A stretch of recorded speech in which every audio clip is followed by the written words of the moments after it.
আল্লাহ নবী সাহাবাদিওকে বলেছিলেন, এ বাবা সাহাবারা, কিয়ামতটা বড় ভয়ানক হবে। দুনিয়ায় আল্লাহ বা মানুষকে অস্তিত্ব দিয়েছে, মানুষের কোনো অস্তিত্ব ছিল না। তুমি তোমার আমার দিকে তাকাও, তোমার আমার কোনো অস্তিত্ব ছিল না। আল্লাহ পাক দয়া করে তোমাকে আমাকে বানিয়েছে, এই অস্তিত্বটা দিয়েছে। দিয়ে আল্লাহ পাক দুটো কাজ দিয়েছে, একটা হলো নাই করবি, নাইয়ের পক্ষে থাকবি, নাইকে সাপোর্ট করবি, নাইকে প্রতিষ্ঠিত করবি। আর একটা হলো অন্যায় করবি না, অন্যায়কে সাপোর্ট করবি না, অন্যায় সাথ দিবি না, অন্যায়কে মিটিয়ে দিবি। এই দুটো কাজ আল্লাহ দিয়েছে। ওরে আমার বান্দা বান্দি রে, এই দুটো কাজ করবি তোরা। একটা নির্দিষ্ট সময় আল্লাহ দিয়েছে, ওর মধ্যে কে কতটুকু করতে পেরেছে সেই বিচারটা হবে ময়দানে মাশর। সেটাই হলো কিয়ামত বিচারের দিন, ময়দানে মাশর। ওই দিন আল্লাহ পাক সবাইকে উঠাবে, তোমাকে আমাকে, তোমার আমার মাই মুরব্বিদের, আদম নবী থেকে শুরু করে পৃথিবীর শেষ মানুষটা সবাইকে উঠাবে। কে কোন ধর্মের বর্ণের ভাষা কালার নয়, সমস্ত আল্লাহর সৃষ্টিকে তিনি সেই দিন দাঁড় করাবে। ওই দিনটা এত কঠিন হবে, আল্লাহ নবী জানিয়ে দিলেন কোন দরদি সেদিন কাজে পাওয়া যাবে না।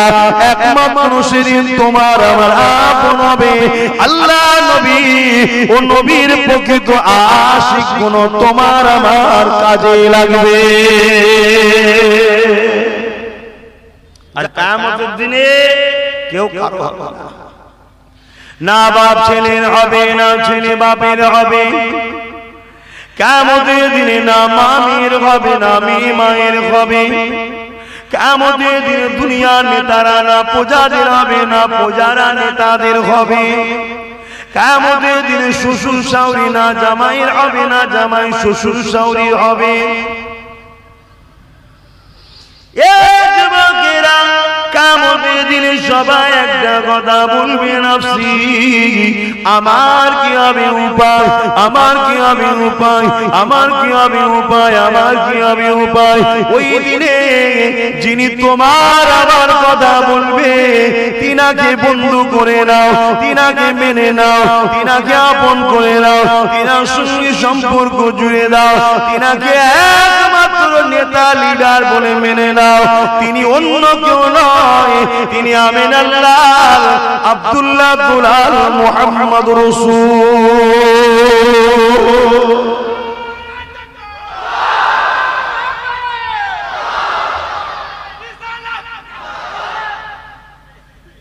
তবে এখানে একটা কথা বলি,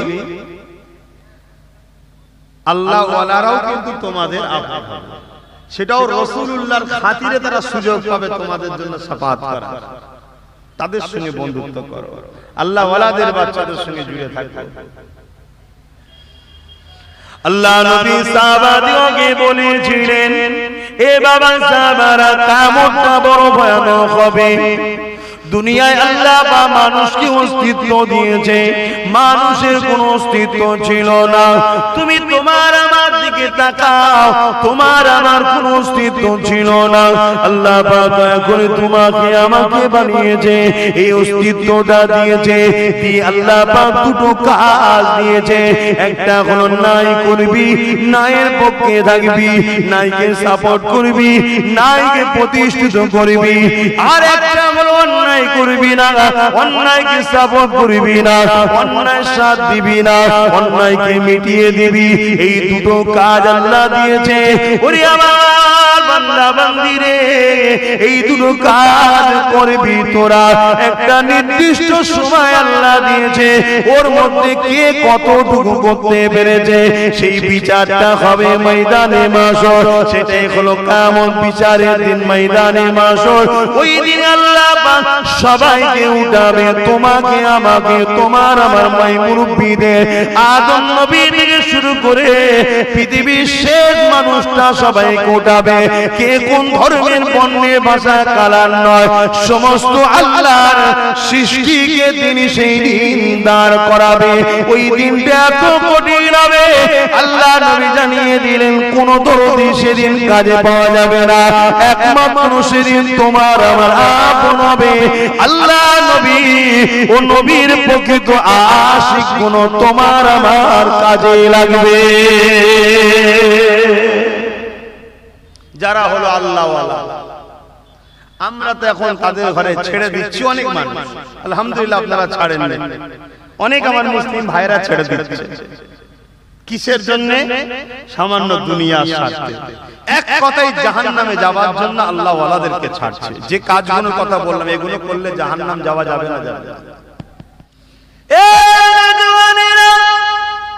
দুনিয়ার ইতিহাস খেলাম, জালিমরা তোমাকে রক্তচক্ষু দেখায়, তুমি তোমার মনকে সান্ত্বনা দাও, ওরে মন ঠিক আছে, আমি ঠিক লাইনে রয়েছি, আমি অন্যায় নাই ভুলিয়ে নাই ঠিকই রয়েছে, তার প্রমাণ হলো আমি ঠিক দিকে আছি বলি তো জালিম গুণ আমাকে চোখ রাঙায়, মাতাল গুণ আমাকে চোখ রাঙায়, বেনামাজি গুণ আমায় চোখ রাঙায়, সারাবি গুণ আমায় চোখ রাঙায়, ঘুষখোর গুণ আমায় চোখ রাঙায়। সকলে তোদেরকে মারবো, তোদেরকে মিথ্যা কিছু জেল দেবো, তোদের ঘরগুলোকে ভেঙে দেবো, তার মানে আমি ঠিক লাইনে আছি। যদি বলেন কেন, ইতিহাস পড়লে দেখা যায় এই দুনিয়ার জমিনে যারা হকের উপরে ছিল তাদের বিরুদ্ধে একদল জালিমরা লেগেছিল। সে যদি আম্মা জান মা সাত্তার কথা বলে সেইখানেও আপনি দেখতে পাবেন আম্মা জান হকের পক্ষে ছিল বলে জালিম ফেরাউন তার বাচ্চাগুলোকে গরম কলা তেলেতে দিয়ে একটা একটা করে 3টে বাচ্চাকে মেরে দিয়েছে। তথাপি আম্মাকে দেখে শিক্ষা নাও যুবক, তিনি একটাই কথা বলেছে, মৃত্যুতে এমনি হবে অমনিও হবে, আল্লাহ হয়তো আমার বাচ্চার মরণটা এইভাবে লিখে রেখেছিল। আমি মা সাত্তা অবশ্যই আল্লাহ ছাড়বো না, হক ছাড়বো না, নাই ছাড়বো না, সত্য ছাড়বো না। বাচ্চা গেছে আমারও জান যাক, কেননা আমি তেমনি চলে যাব। এই পরীক্ষায় যদি সবর করে হকের পক্ষে দাঁড়াতে পারি, অবশ্যই আমার আল্লাহ তিনি ওয়াদাল্লাহি হক, কোনদিন মিথ্যা বলে না, আমাকে চির শান্তির সম্মানের জান্নাত দিয়ে দেবে। এ তো আজ শুধু নতুন চোখ দেখাচ্ছে তা নয়, এ তো যুগ যুগ ধরে দেখায়। বিশেষ করে আবার যারা হকের পক্ষে ডাকে তাদের উপরে ঝড়ঝাপটা আবার বেশি হয়। তোমরা ইতিহাস পড়ো না, না পড়লেও তো অনেক ওয়াজ শুনেছো, হয়তো খুলে খুলে তারা বুঝাবার সময় পায়নি, কিন্তু এই ওয়াজ তো তোমরা শুনেছো মা সাত্তা হুজুরের কথা।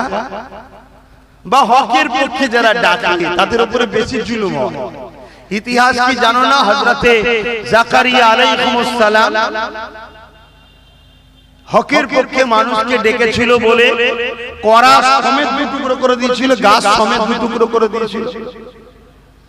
তোমরা কি জানো না হকের পক্ষে ইব্রাহিম নবী ডেকেছিল বলে ইব্রাহিম নবীকে বিশাল আগুন তৈরি করে সেই আগুনের কুণ্ডুতে ফেলে দেওয়ার জন্য প্ল্যান তৈরি করলো। লাস্টে এত আগুনের তাপ, এত আগুনের তাপ যে ওই আগুনে যে ফেলবে নিয়ে যাবার মতো লোক পাওয়া যাচ্ছে না, মানুষ কাছে যেতে পারছে না আগুনের, মানুষ আগুনের কাছে যেতে পারছে না, এত গরম তাপ।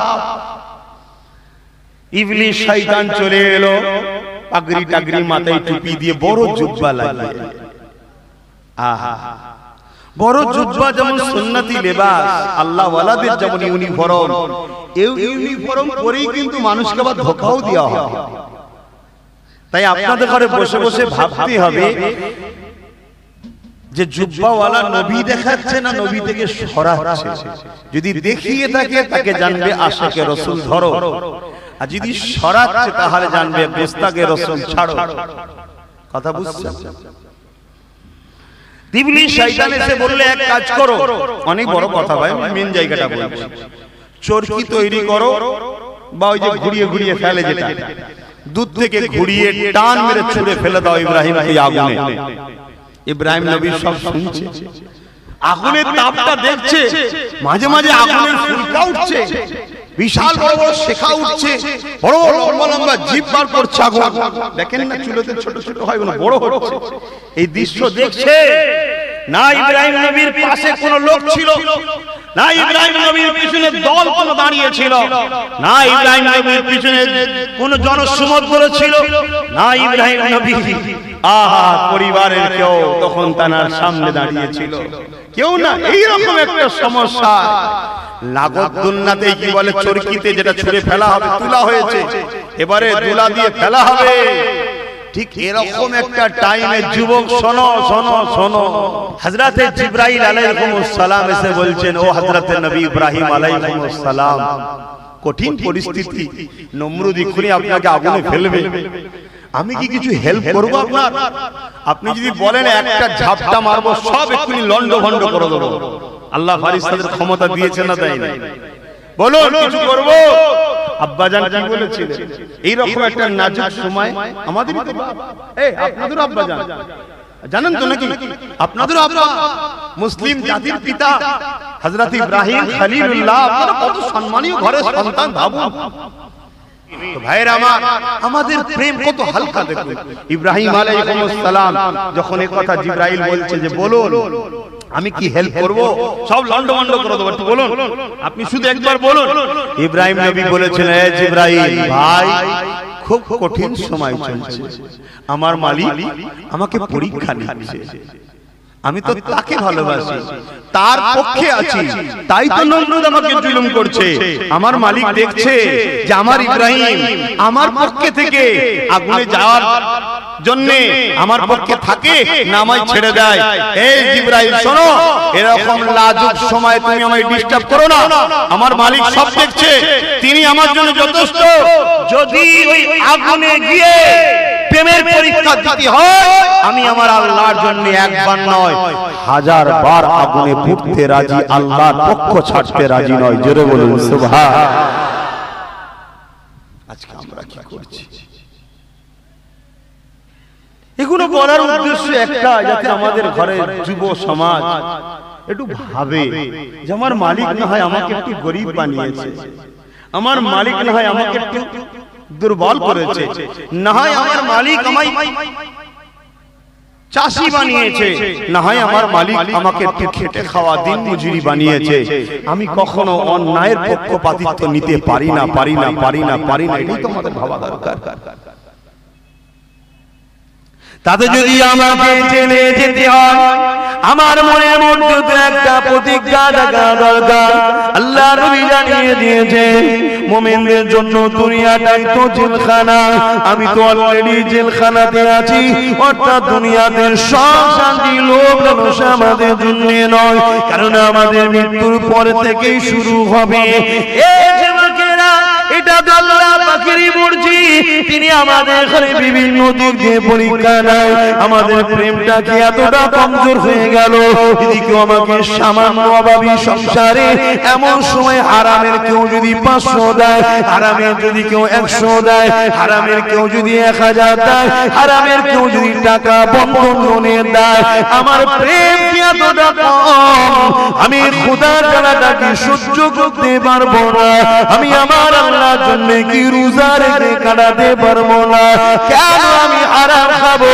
আমার আল্লাহ যদি আমাকে এমন বিমার দিয়ে দিত যেখানে ডাক্তার বলে দিত কোনো কিছুই খাওয়া যাবে না, শুধু সাবু পানি খেতে হবে, শুধু হালকা মশলার পানি খেতে হবে, অন্য কিছু খাওয়া যাবে না, আল্লাহ আমাকে দেয়নি।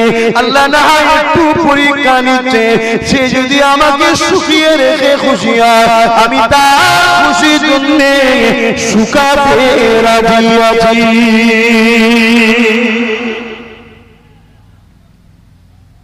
এগুলো কি একটু আমরা ভাবতে পারি না? আমার ভাইরা, আমার ভাইরা কি আপনারা বিরক্ত হচ্ছেন আমার আলোচনায়? দরুদ শরীফ আল্লাহুম্মা সাল্লি আলা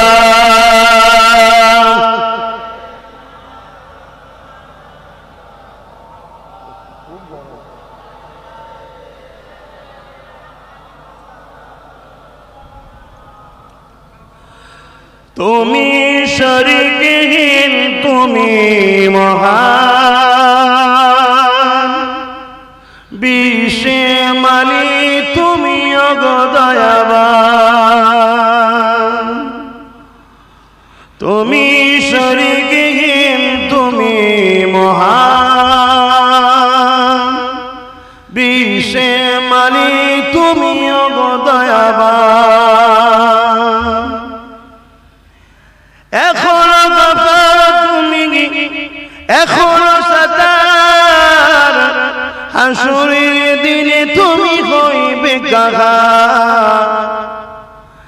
এখনো সাতার তুমি, এখনো গফার, হাসুরের দিনে তুমি হইবে কাহার।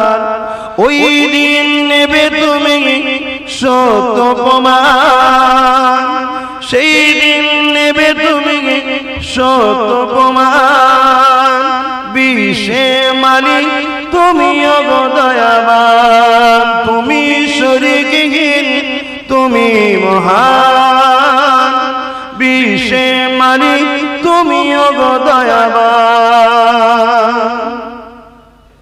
তোমারই বান্দারা তোমাকে ভুলে সুফল হারায় কুপাতে চলে, তোমারই বান্দারা তোমাকে ভুলে সুফল হারায় কুপাতে চলে। চালাও তোমার পথে ওগো দয়াময়, চালাও তোমার পথে ওগো দয়াময়, বিশ্বের মালিক তুমি ওগো দয়াময়। এখনো গফার তুমি, এখনো সাতার, হাসুরের দিনে তুমি হইবে কাহার। এখনো সাত্তার, এখনো গফার, এখনো মাফ করনে ওয়ালা তিনি, কিন্তু কিয়ামতের দিন তিনি কাহার হবেন, কঠিন হবেন, কড়া হবেন। এমন কাহার হবেন যে কিয়ামতের দিন নবীরা পর্যন্ত নফসি নফসি করবে। নবী পর্যন্ত নাকি? এই বোঝেন নবী, যারা বেগুনা মাসুম, বাচ্চারা মাসুম নয়, বেগুনা।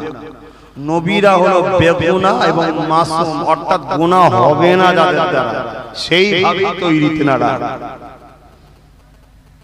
সেই নবীরা যারা কোনদিন জাহান্নামে যাবেই না, কনফার্ম সিলেক্টেড হয়ে আছে, সিল মোহর আল্লাহ দিয়েছে, তিনারা কিয়ামতের দিন নফসি নফসি, আমার কি হবে, আমার কি হবে, আমার কি হবে।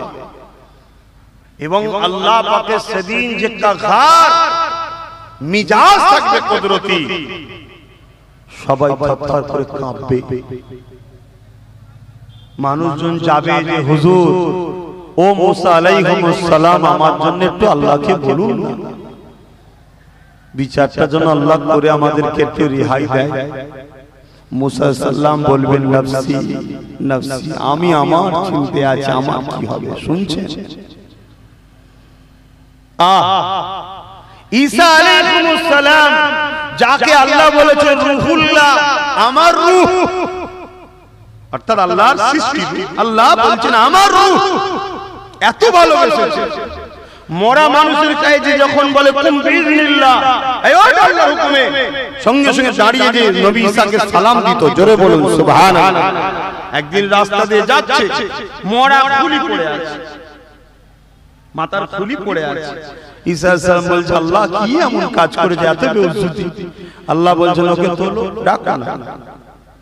ঈসা আলাইহিস সালাম যে বলল এই ওটো আল্লাহর হুকুমে, ওই খুলি থেকে আল্লাহ মানুষ যা ছিল আল্লাহ তাকে দাঁড় করিয়ে দিলেন। জোরে বলুন সুবহানাল্লাহ।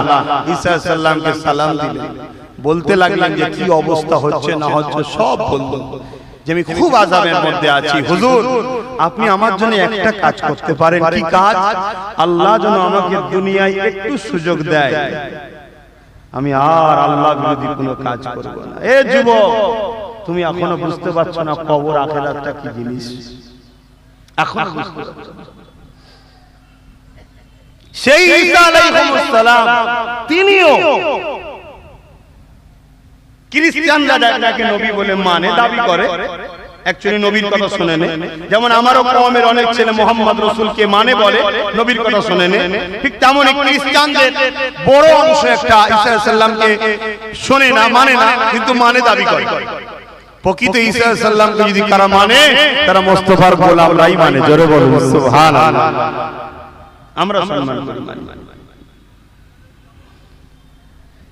সিনিও নফসি নফসি নফসি, আমার কি হবে, আমার কি হবে, আমার কি হবে। এই সামান্য গরমে আমাদের কি হচ্ছে, জামা লাড়াচ্ছে, আমি উফ এই করছি, পাখা চলছে তাও।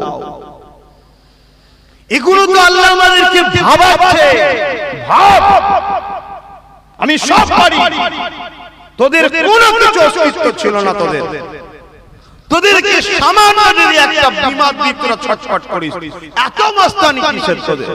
তোরা আমার সৃষ্টি, আমার হুকুম অনুযায়ী চল। আর আমি আল্লাহ তোদেরকে পরীক্ষা করার জন্য জালিমদের মোকাবেলায় তোদেরকে ফেলি।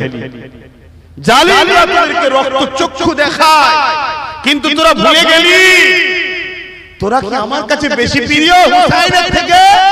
হুসাইন জালিমদের রক্তচক্ষুতে ভয় করে না, তাওবা করে না, পুরো পরিবার নিয়ে শহীদ হয়েছে আমার খুশিতে, কিন্তু জালিমদের কাছে মাথা নত করে না। জোরে বলুন সুবহানাল্লাহ।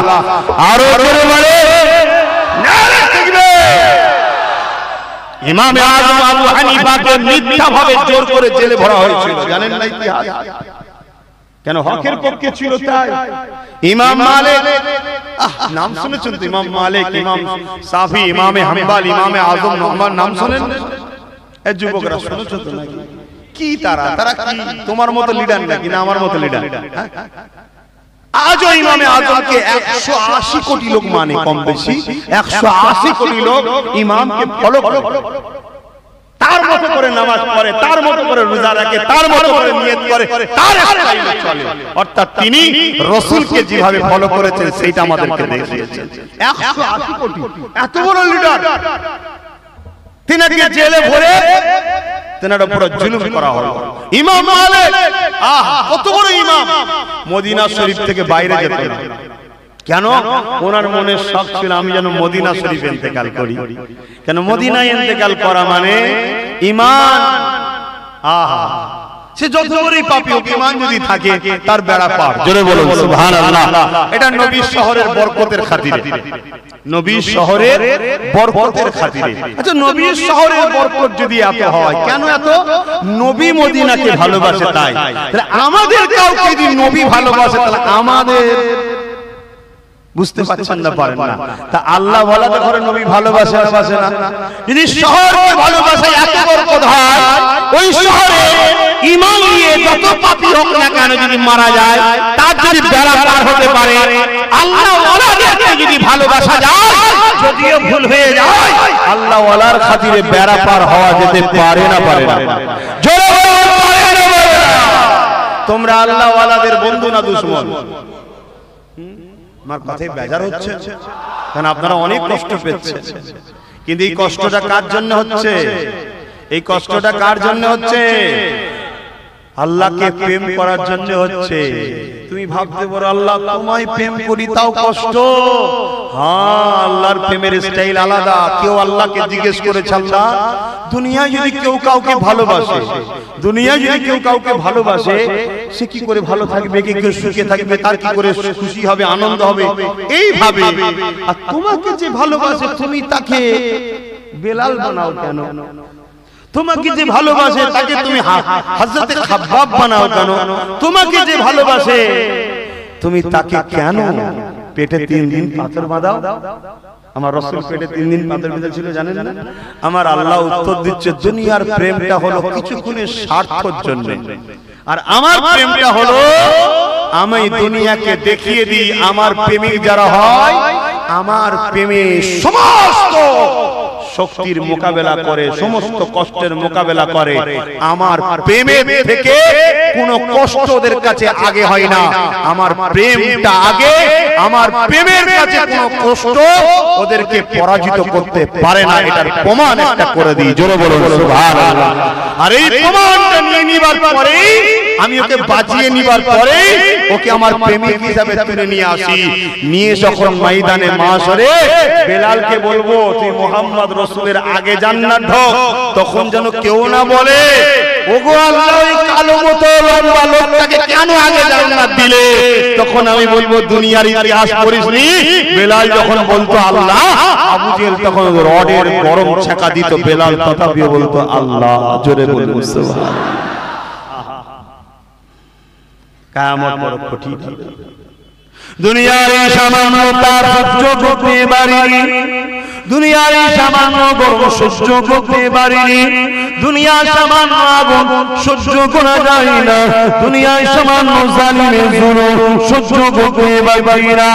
এক যুবকেরা, তরুণেরা, বাপেরা, যে আল্লাহ তোমাকে আমাকে বানালে তার খিলাফ যদি চলে, মনে রাখিও তিনি তোমাদের জন্য যে শাস্তি রেখেছে ওই শাস্তিটা জাহান্নাম, ওই জাহান্নামে যে শিকল দিয়ে বাঁধা হবে ওই শিকল যদি আসমানে টাঙিয়ে দেওয়া হয়, পৃথিবীতে আর কোনো গাছপালা ফুললতা জাগাবে না।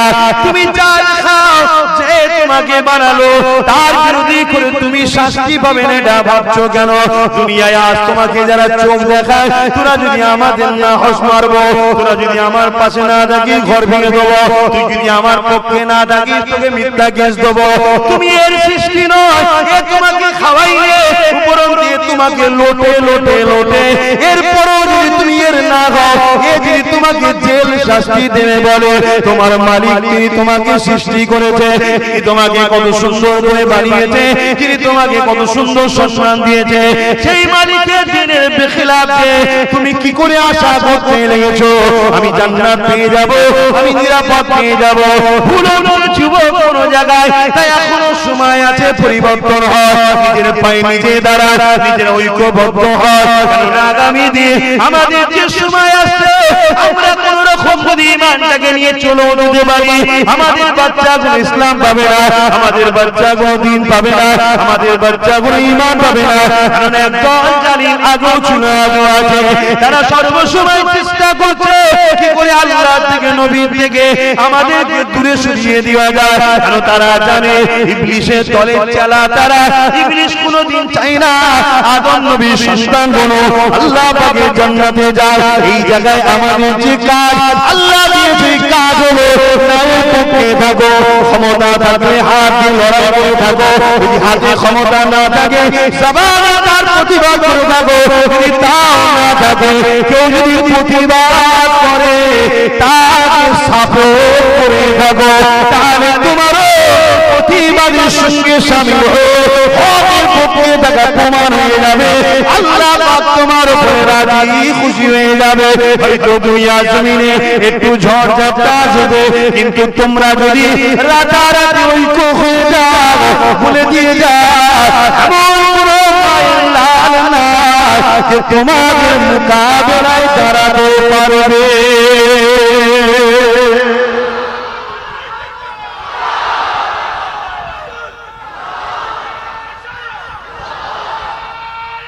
আল্লাহু আকবার। এমন কোন মায়ের লাল ছিল না হোসাইনের মোকাবেলায় দাঁড়াতে পারবে? ছিল, এই ছিল। হোসাইনের শহীদ হওয়ার পিছনে আরেকটা ইতিহাসও আছে, ওটা নবীর সঙ্গে একটা ওয়াদা ছিল হোসাইনের, সে ওয়াদাটা পূরণ করেছিল, তাই শহীদ হতে হয়েছিল। কথা বুঝে আসছে বা? কিন্তু পেরেছিল হোসাইনকে? হোসাইন যদি নামাজের জন্য নিজে থেকে নেবে না, সিজদায় পড়তো, এই তার আগের মুহূর্তটা জানেন না? জানেন না? এই ঝাঁকে ঝাঁকে শয়তান এসেছে, হোসাইন মেরে সব জাহান্নামে ভরে দিয়েছে। কিন্তু হোসাইন যখন নামাজের সময় হয়েছে, নামাজে দাঁড়িয়ে গেছে, শয়তান বদমাইশ জাহান্নামী গুলো হোসাইনকে নামাজ হলে শহীদ করে দিয়েছে।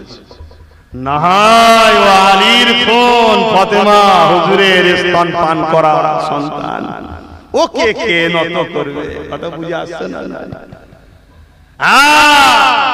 সেদিনও কিন্তু মুনাফিকরাই হুজুরকে কিন্তু ফাঁসিয়েছিলেন, ঠিক না বেটি? হুজুরকে দাওয়াত দিয়ে ডেকে নিয়ে যে মুনাফিকরাই কিন্তু হুজুরের পাশ থেকে সরে গিয়েছিল। দরুদ শরীফ আল্লাহুম্মা সাল্লি আলা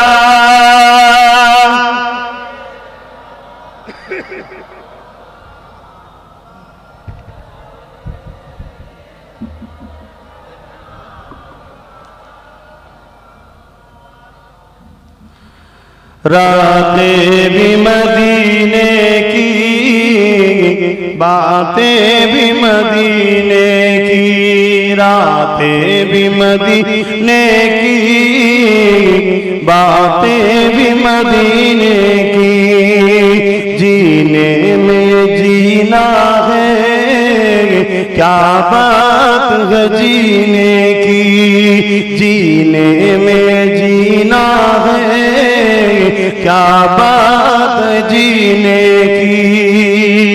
अरसा बाकी जिस गलियों से गुजरे थे, अरसा बाकी जिस गलियों से गुजरे थे, इस वक्त भी गलियों से खुशबू है पसीने की। আমার নবী যেখানে যেখানে ঘুরেছিলেন আজও নবীর খুশবু বাইরে আছে, যাও তবে তো পাবে। তবে মুনাফিক পাবে না, মুনাফিক পায়। আবু জেহেল আমার নবীকে কি বলেছিল? একদম বিচ্ছিরি কুৎসিত দেখতে, তাই না? আর সিদ্দিক আকবর কি বলেছিল? হুজুর এত সুন্দর মানুষ হয়, আগেও এসেছে বা আসবে, আমি কখনো ভাবিনি বা দেখিওনি। জোরে বলবো সুবহান। একই চোখ তো রে বাবা, তাহলে চোখের ব্যাপার নয়, দিলের ব্যাপার। কি তো মুনাফিকের নাকে কখনো খুশবু যায়? মুনাফিকের নাকে যাবে কি? সুদের গন্ধ যাবে। নবী যেখানে ঘুরেছিল সেখান থেকে এখনো নবীর শরীরের খুশবু, পাসিনার খুশবু এখনো পাওয়া যায়। জোরে বলুন সুবহানাল্লাহ। কি নিয়ামত আল্লাহ! আমার নবী তো পুরো একটা খুশবু, পুরো একটা খুশবু।